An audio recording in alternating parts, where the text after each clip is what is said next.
এই হলো আমার পুকুর। আজ থেকে এটা তোমার হলো হারান ভাই। এই নাও পুকুরের কাগজপত্র, তোমাকে বুঝিয়ে দিলাম। তোমার এত গভীর আর বড় পুকুর এমন করে হাতছাড়া করলে টগর, তুমি কিন্তু এখানে মাছ চাষ করতে পারতে, বুঝলে? চাষে আমার মন নেই, তাছাড়া আমার তো তিন কুলে কেউই নেই। আমি শহরে যাব বলেই ঠিক করেছি, শহরে গিয়ে নিজের ভাগ্য বদল করব আমি। তা বেশ তো, কিন্তু নিজের গ্রাম, নিজের শেকড় থেকে একেবারে দূরে চলে যাবে? না গো, ভিটেটা তো রইল, সেখানেই আসবো মন যদি কেমন করে। তাছাড়া মায়ের কবরটাও তো এখানেই। মাকে ছেড়ে বেশি দিন কি দূরে থাকা যায় বলো? তবে মায়া বাড়িয়েও তো পেট চলবে না, আমি বরং চলি গো। হারান খুশি মনে বাড়ি ফিরল। দাওয়ায় খাবার নিয়ে বসেছিল তার বোন। কিরে ভাই, এই তোর ফেরার সময় হলো? কখন থেকে তোর জন্যে খাবার নিয়ে বসে আছি। মেয়েটা তোর অপেক্ষায় থাকতে থাকতে কোথায় যেন গেল। আর বলো না বুবু, টগর গ্রাম ছেড়ে শহরে চলে যাচ্ছে।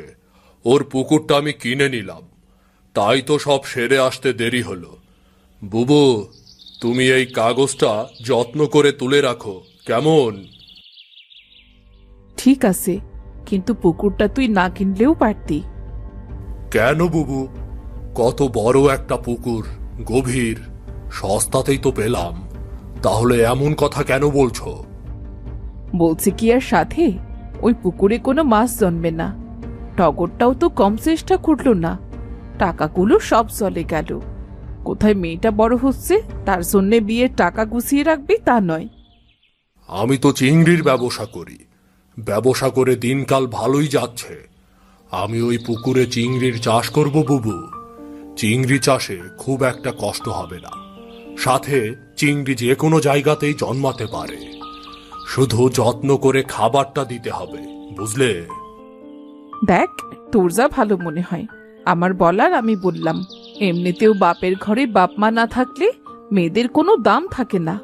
তোর সংসারে এসে পড়ে আসি, দুবেলা পেট পুড়ে খাচ্ছি, মোটা কাপড় পাচ্ছি, এই তো অনেক। এমন কথা কেন বলছো বুবু? পুকুরটা বাড়ির পাশে, তাই নিয়ে নিলাম। তাছাড়া আমি তো তোমাকে কখনো অবহেলা করিনি। এই পুরো সংসার তো তোমারও বুবু, বোঝো না কেন? দেখ ভাই, কথায় কথা বাড়ে। তুই যা, মুখ হাত ধুইয়ায়, আমি খাবার বাড়ছি। তোকে তো আড়তে যেতে হবে, কত বেলা হলো বলতো? সে খেয়াল আছে তোর? আজ একটু দেরিতেই যাব, আর ফিরতেও দেরি হবে বুবু। পুকুরটা ফেলে রাখবো না, আজই কিছু চিংড়ির পোনা ছেড়ে দেব। ডলি মন খারাপ করে বসেছিল। তাকে সব দিকে খুঁজে হারানের বোন এলো ডলির কাছে। সারা গ্রাম তোকে তন্ন তন্ন করে খুঁজে এলাম, আর তুই কি না এখানে বসে আছিস? তা কি হয়েছে রে তোর? খিদে তৃষ্ণে কিছু কি পায় না তোর? সারাটা দিন বাবার সাথে তো দেখাই হলো না। বাবার সাথে বসে খাবার না খেলে আমার খাওয়া হয় কখনো? ও, তা আমি বুঝি তোর কেউ নই? তুই খাসনি বলে যে আমিও না খেয়ে তোকে খুঁজছি, তার কোনো দাম নেই? তা আমি কখন বললাম? তুই তো আমার ফুপু আম্মা, মায়ের মুখটা তো আমার মনে নেই, তাই তোমাকেই মা বুঝি। তুমি না খেয়ে থাকলে আমার খুব কষ্ট হয়। হয়েছে, আর এত কষ্ট পেতে হবে না। এবার ঘরে চল, দুজন দুটো মুখে দিয়ে বাকি চাটাইগুলো বুনে ফেলি চল। কদিন পরেই তো হাটবার। আজ আমার কিছু ভালো লাগছে না ফুপু আম্মা, জানো? পেটে বড্ড খিদে, কিন্তু কিছুই খেতে ইচ্ছে করছে না।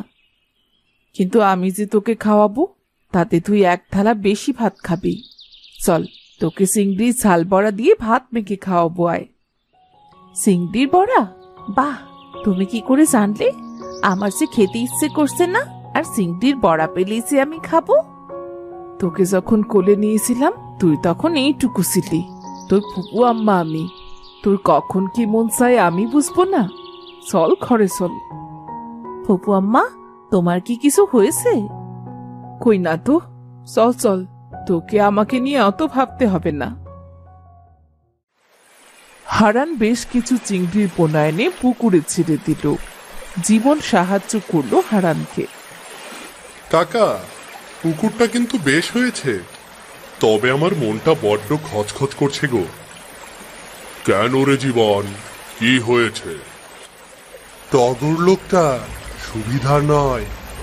আপনি বড্ড সোজা মানুষ, আপনাকে না বিপদে ফেলে। হয়তো তুই ঠিকই বলেছিস রে, দেখাই যাক কি হয়। সন্ধ্যা হয়ে আসছে, বাড়ি যাই, চল। চলুন কাকা। জীবন, আমি তো আড়তে ব্যস্ত থাকবো, তুই আমার চিংড়ির পোনাগুলোর খেয়াল রাখিস, সময় করে ওদের খেতে দিস। আপনি এসব নিয়ে একদম চিন্তা করবেন না কাকা, আমি সব দিকে খেয়াল রাখবো। তুই আছিস বলেই তো আমি চিন্তা মুক্ত। যাই রে। বুবু, কি হয়েছে গো?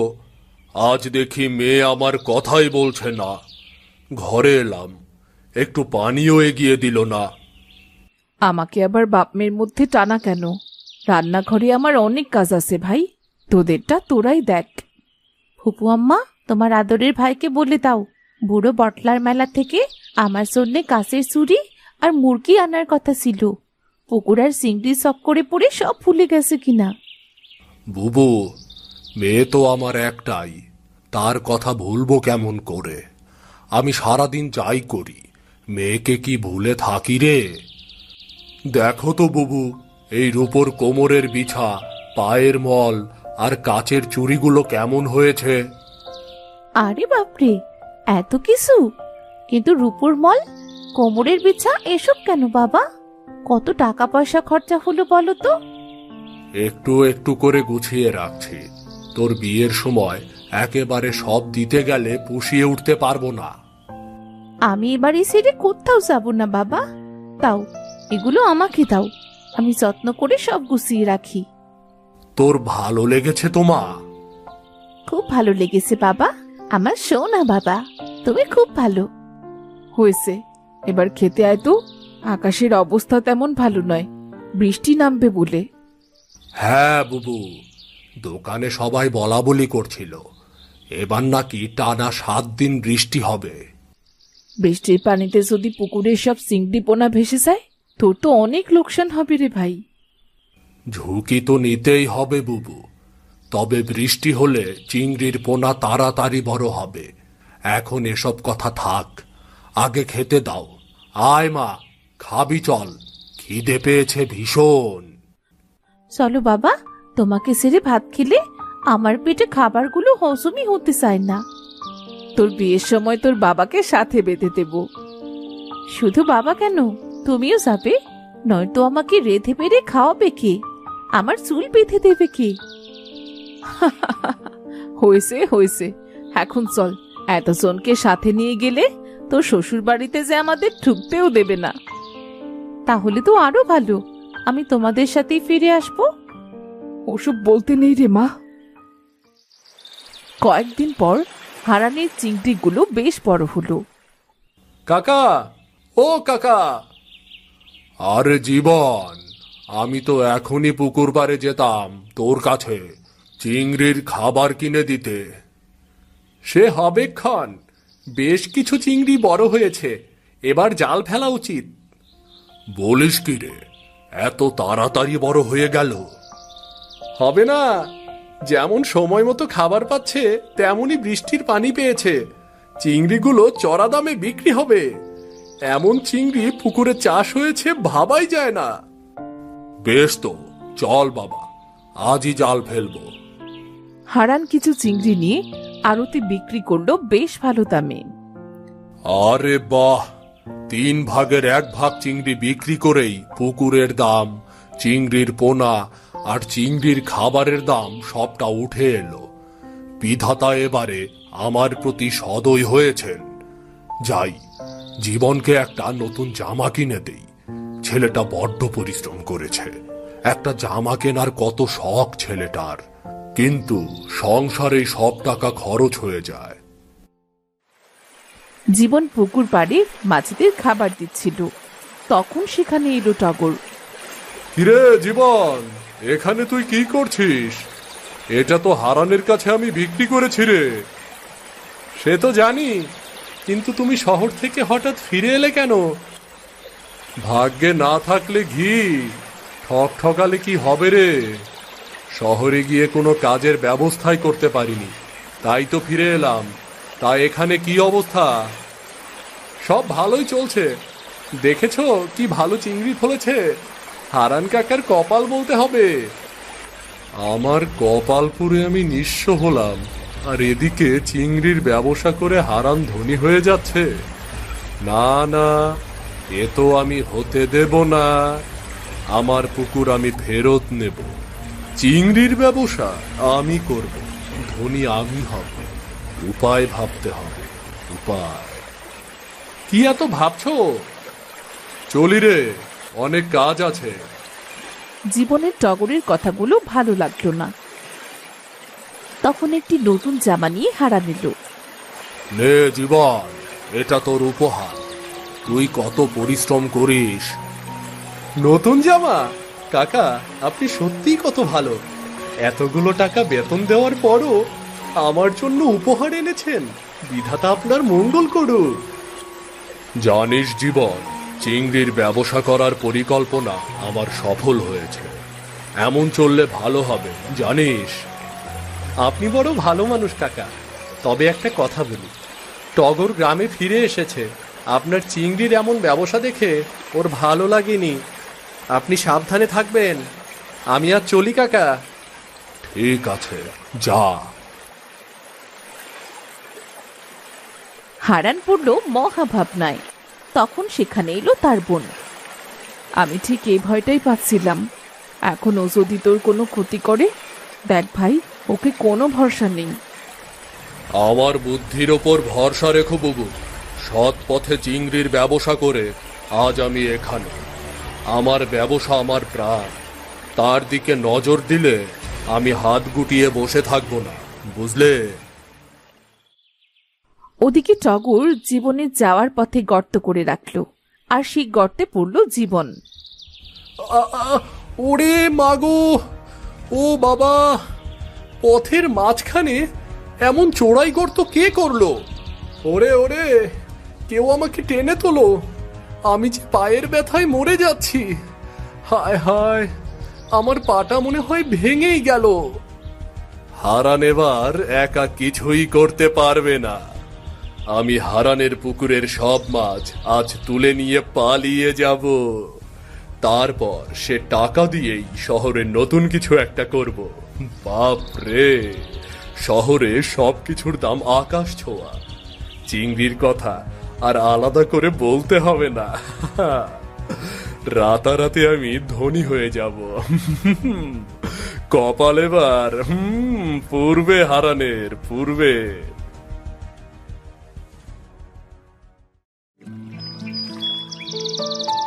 সেই দিন রাতে ডলি আর হারানের বোন খুব চিন্তিত ছিল, কিন্তু হারান নিশ্চিন্ত হয়ে বসেছিল। ভাই, তোর কোনো হেলদোল দেখছি না। কি হয়েছে তোর, বলতো? তুই তো চিন্তায় চিন্তায় পাগল হয়ে গেলি। জীবনটাও এমন সময় পা মস্কে ঘরে বসে আছে। সারতে আরো 2-3 দিন সময় লাগবে। বাবা, আমাদের চিংড়িগুলোর কোনো ক্ষতি হবে না তো? কিচ্ছু হবে না রে মা, রাত অনেক হলো।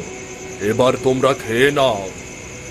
এমন সময় কারো গলা দিয়ে খাবার নামে বাবা? টগর যে ক্ষতি করবে এটা জানার পরও আমরা ওকে ধরতে পারছি না।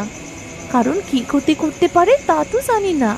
আর ওর বিরুদ্ধে কথা বলেই বা লাভ কি? ও তো সবাইকে অনাথ বলে বশ করে রেখেছে। বলছি তো আমাদের কিচ্ছু হবে না, তোমরা ভরসা রেখো। আর এবার চিংড়ির ব্যবসায় সব থেকে বেশি লাভ আমরাই করব, বুঝলে? কিন্তু কি করে হবে? লাভের চিংড়িগুলো তো এখনো পুকুরে। আমার মনে হয় আমাদের রাত জেগে পুকুর পাহারা দেওয়া উচিত। পুকুর চুরি শুনেছি, আমাদের পুকুরটাও কি তবে চুরি হয়ে যাবে? পুকুর চুরি একটা কথার কথা, যার মানে বড় ধরনের চুরি। তবে তোমরা চাইলে আমি তোমাদের আজ রাতে আমাদের পুকুর পাড়ে এক সার্কাস দেখাতে পারি। কি করে বাবা? চলো আমার সাথে।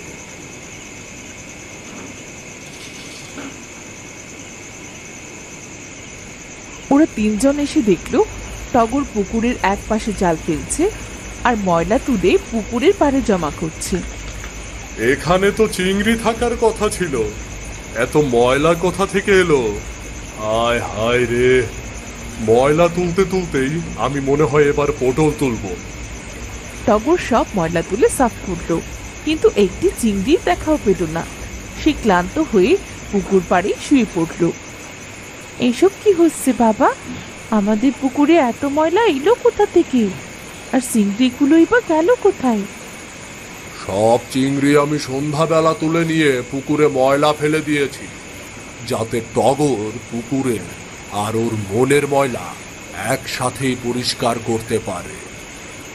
সত্যি ভাই, তোর বুদ্ধির কোনো জবাব নেই। কিন্তু বাবা, এই নোংরা পানি থেকে আর চিংড়ি মাছ জন্মাবে? হ্যাঁ রে মা, জন্মাবে। এই যে এই ওষুধটা পানিতে ঢেলে দিলে পানি পরিষ্কার হয়ে যাবে, আর তারপর আবার সব আগের মতো হয়ে যাবে। সত্যি ভাই, তোর বুদ্ধি জবাব নেই, নয়তো আমাদের চিংড়ির ব্যবসা বন্ধ হয়ে যেত, আমাদের আবারও দুঃখের দিন ফিরে আসতো। বিধাতার দয়া সব ভালো হয়েছে। এখন চলো ঘরে ফিরে যাই। টগর কাকা তার উপযুক্ত শিক্ষা পেয়েছে।